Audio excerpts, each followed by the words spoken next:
Hello everyone, मैं doctor विजय श्रीवास्तव अपने YouTube channel miss केम 30 पे आप सभी का स्वागत करता हूं। बायोमॉलिक्यूल्स के प्रोटीन सेक्शन में आज हम बात करेंगे पेप्टाइड बॉन्ड की, पेप्टाइड बॉन्ड या पेप्टाइड लिंकेज की। तो आपको बताएं कि जो प्रोटीन होता है वो पॉलीमर होता है, यानी बहुलक होता है अल्फ़ा अमीनो एसिड्स का, और जिस प्रोसेस से बना वो कहलाया पॉलीमराइजेशन या बहुलीकरण। हम आपको थोड़े से स्टेप्स दिखा रहे हैं पहले, और फिर आगे चल के उसमें बताएंगे कि आखिर ये कैसे होता है, और फिर वहाँ से आप क्लियर समझ सकते हैं कि एक्चुअली पेप्टाइड बॉन्ड बनता कैसे और किसको कहते हैं पेप्टाइड बॉन्ड। चलिए स्टार्ट करते हैं। इसमें देखिए अल्फ़ा अमीनो एसिड्स हैं,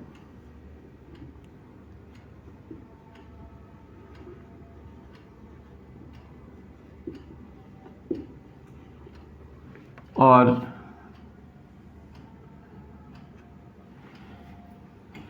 इनसे बने पहले ओलिगोपेप्टाइड्स,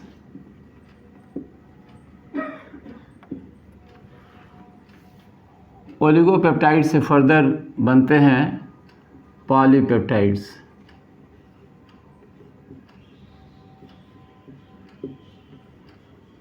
और पॉलीपेप्टाइड से फिर बनते हैं प्रोटीन।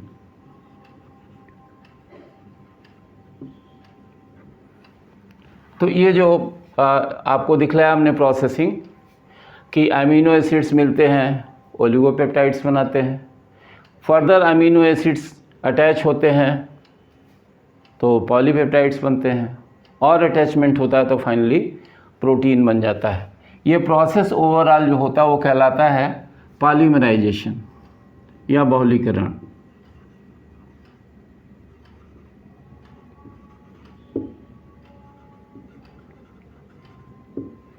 तो पॉलीमराइजेशन या बहुलीकरण ये प्रोसेस होता है जिससे कि अल्टीमेटली अल्फ़ा अमीनो एसिड से प्रोटीन्स बनते हैं। अब जैसा आप देखें कि प्रोसेसिंग हुई कैसे।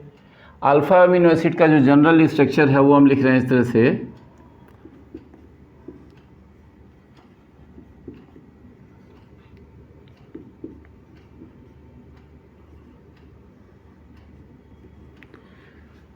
ये general structure alpha amino acid का। इसमें लेफ़्ट साइड में हमने अमीनो ग्रुप लिखा है और राइट साइड में जो था वो कार्बोक्सिल ग्रुप लिखा है, एक बेसिक नेचर का और एक एसिडिक नेचर का, और ये साइड चेन है। इसके वेरिएशन से 20 टाइप्स के अल्फ़ा अमीनो एसिड्स बनते हैं। तो अब ये अमीनो एसिड मॉलिक्यूल आपस में जुड़ते हैं और जुड़ करके क्रमशः जो होता है वो ओलिगोपेप्टाइड, पॉलीपेप्टाइड या प्रोटीन बनाते हैं। अब ये जो अमीनो एसिड मॉलिक्यूल हैं आपस में जिस लिंकेज से जुड़ते हैं वो लिंकेज कहलाता है पेप्टाइड बॉन्ड। तो एक एग्जांपल दे करके देख सकते हैं पहले। जैसे मान लिए कि ये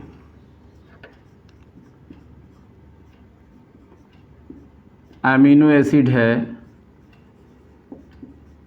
ग्लाइसिन,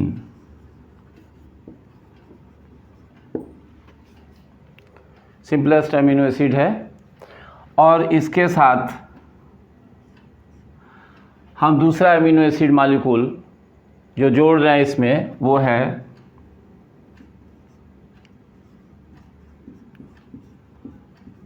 एलेनिन।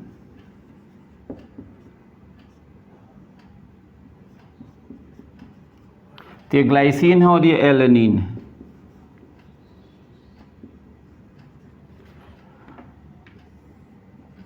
अब जो प्रोसेस यहाँ पर होगा, इसका OH ग्रुप, इस केमिकल कॉम्बिनेशन में इसका OH ग्रुप और इसका एक हाइड्रोजन यानी -H2 वो कर सकते हैं। यहाँ पर एक मॉलिक्यूल वाटर निकल गया, जो प्रोसेस हुआ कहलाया कंडेंसेशन।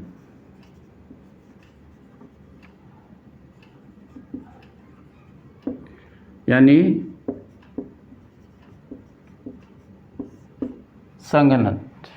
तो कंडेंसेशन हुआ, ये दोनों मिल गए, और मिलने से देखिए यूनिट बन गई इस तरह से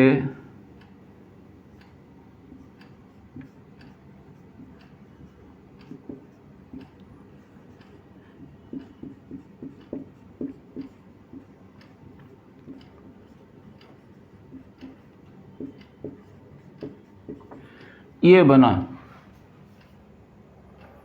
तो 2 अमीनो एसिड मिले और ये जो प्रोडक्ट बना, जो यूनिट बनी इसके द्वारा, ये कहलाती है डाईपेप्टाइड।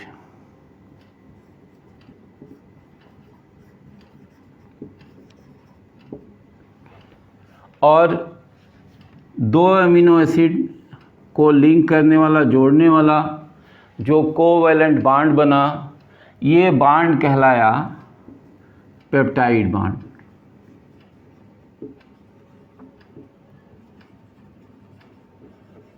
पेप्टाइड बांड कह लें या पेप्टाइड लिंकेज कह लें।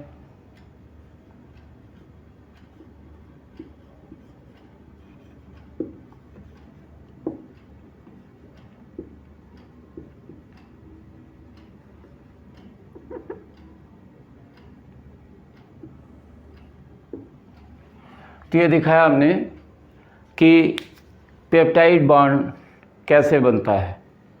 अब हम इसको डिफाइन करें तो कहेंगे जब 2 अमीनो एसिड्स आपस में कंडेंस करते हैं, संघनित होते हैं, तो उनके बीच बनने वाले बांड को पेप्टाइड बांड कहते हैं। और पेप्टाइड बांड जो होता है वो है क्या? CONH। ये जो बांड है यही कहलाया पेप्टाइड बांड।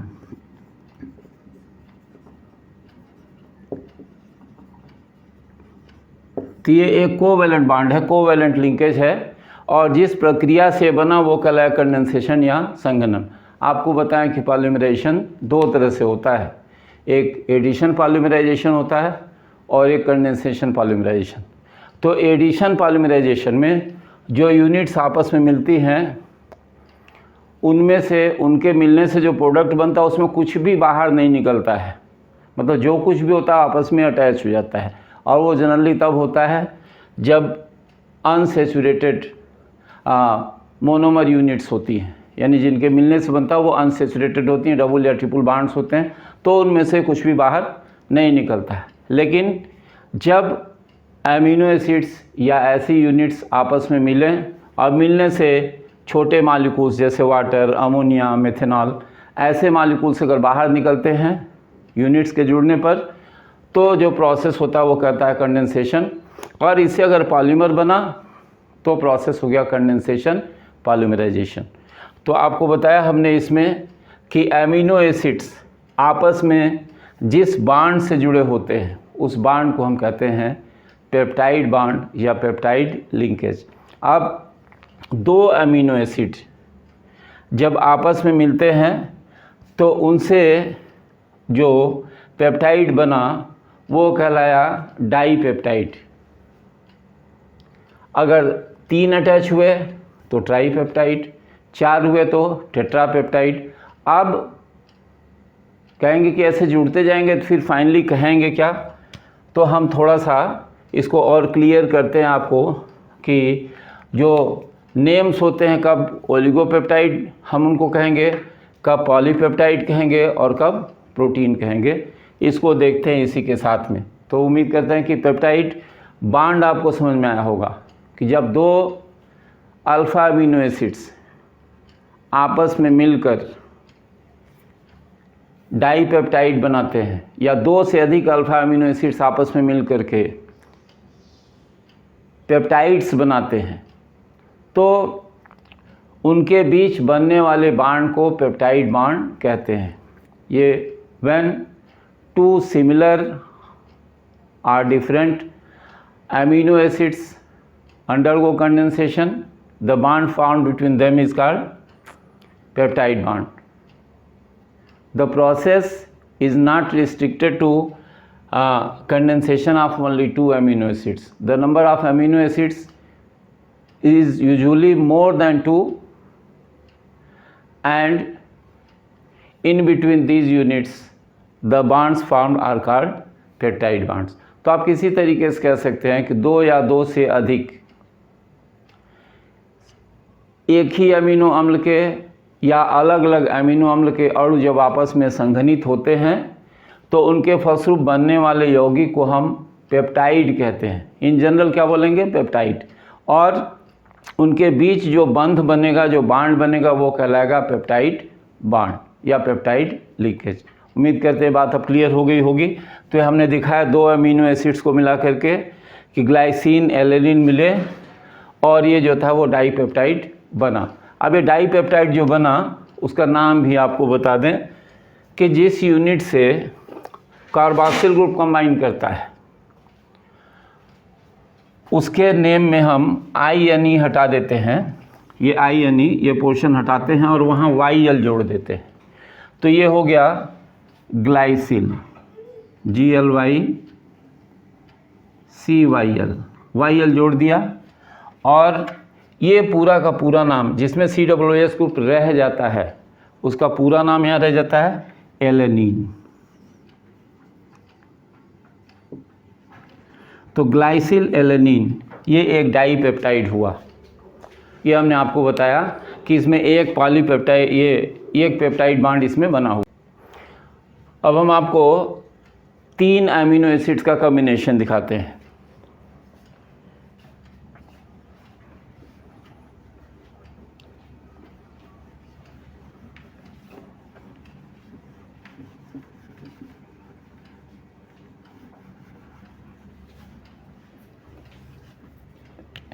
एक यूनिट मान लिया कि ग्लाइसिन है,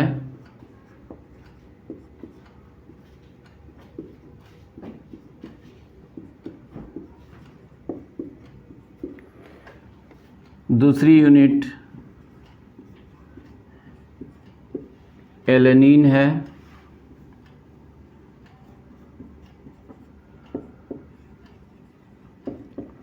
और तीसरी यूनिट जो कॉम्बिनेशन में है वो मान लिया कि सीरीन है।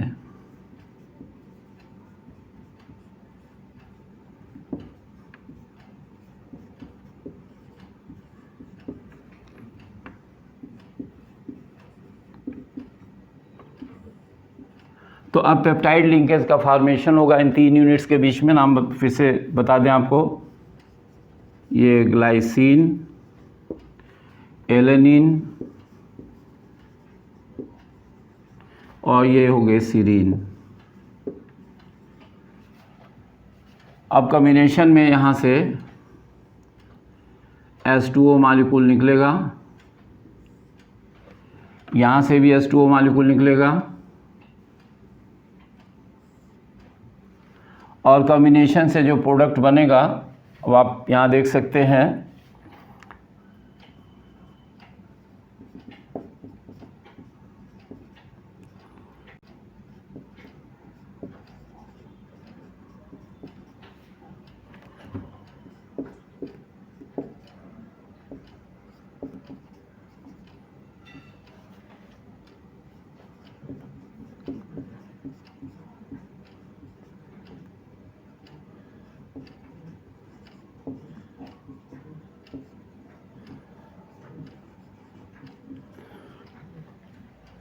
ये 3 यूनिट्स आपस में कंबाइन हो गई और ये बना।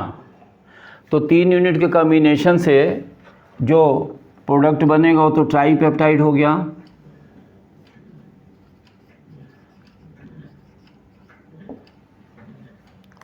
और ये इसमें पेप्टाइड बॉन्ड्स हो गए।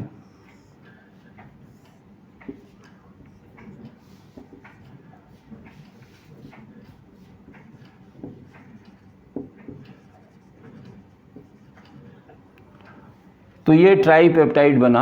अब इसका नाम जो होगा हम लिखें अगर, तो ये हो गया ग्लाइसिल, एलेनिल और लास्ट में रह जाएगा सीरीन। ये ट्राईपेप्टाइड नेम यहाँ से थोड़ा हम हटा दे रहे हैं ताकि आपको क्लियर दिखाई दे। ग्लाइसिल,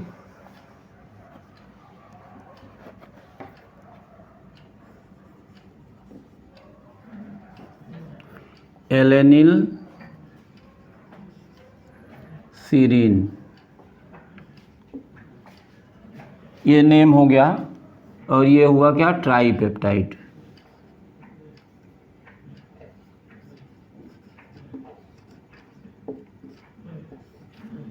ये दिखाया हमने, जिसमें कि 2 पेप्टाइड लिंकेज बने हुए। अब एक चीज़ यहाँ थोड़ा मेंशन करके बता दें कि इस तरह से जो अमीनो एसिड्स कंबाइन करते चले जाएंगे तो फाइनली चाहे ओलिगोपेप्टाइड बने, पॉलीपेप्टाइड बने या प्रोटीन्स बने, हर एक में एक साइड में अमीनो ग्रुप होगा जो फ्री होगा,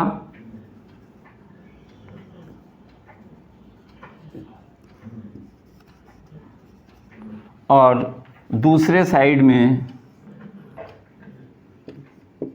कार्बोक्सिल ग्रुप फ्री होगा।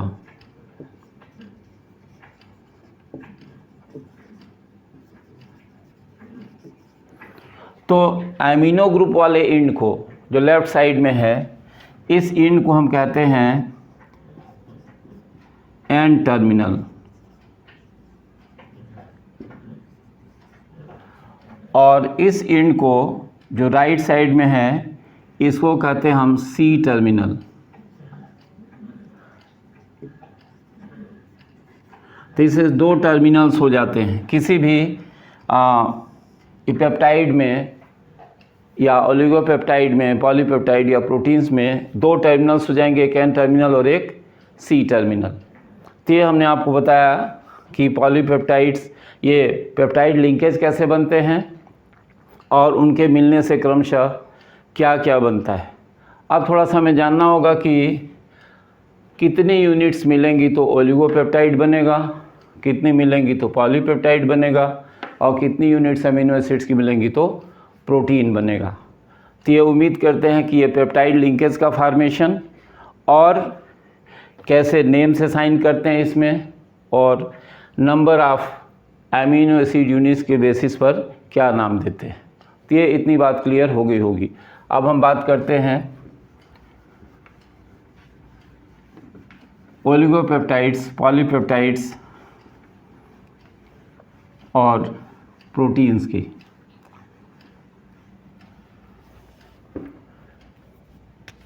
तो अगर number of amino acid units मतलब जो मिल रही हैं, इनकी नंबर अगर 2 से 20 या 25 तक है तो जो पेप्टाइड बनेगा उसको हम बोलेंगे ओलिगोपेप्टाइड।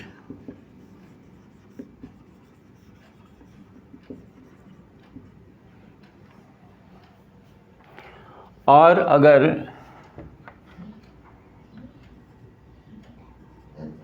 ये 25 से 100 यूनिट्स हो गए इसकी, तो ये हो गया पॉलीपेप्टाइड। और पॉलीपेप्टाइड्स में जो मॉलिक्यूलर मास होता है ये अप टू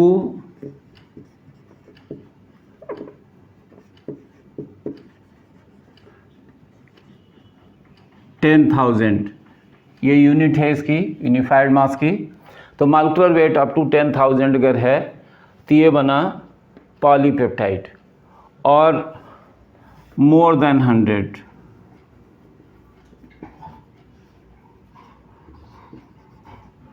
या जो मॉलिक्यूलर वेट, मॉलिक्यूलर मास है,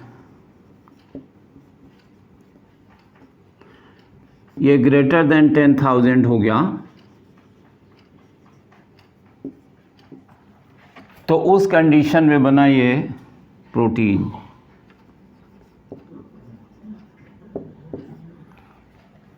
तो ये हमने आपको बताया कि अमीनो एसिड यूनिट्स के नंबर के हिसाब से आप इसे जान सकते हैं कि 2 से लेकर के 20 या 25 तक हो गए तो ओलिगोपेप्टाइड्स, 25 या कह सकते हैं 20 या 25 से 100 तक हो गया तो पॉलीपेप्टाइड, और मोर देन 100 हो गया तो प्रोटीन्स।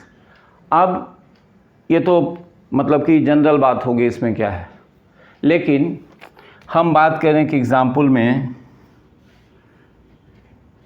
इंसुलिन की एग्जाम्पल में ले रहे हैं इंसुलिन।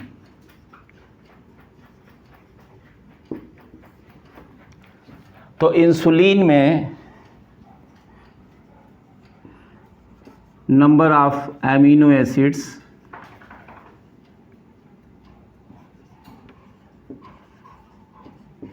ये है 51। तो आप कह सकते हैं कि इसमें तो केवल 51 एमिनो एसिड्स हैं, जबकि 100 से ज़्यादा होना चाहिए। तो उसमें एक कंडीशन और भी है।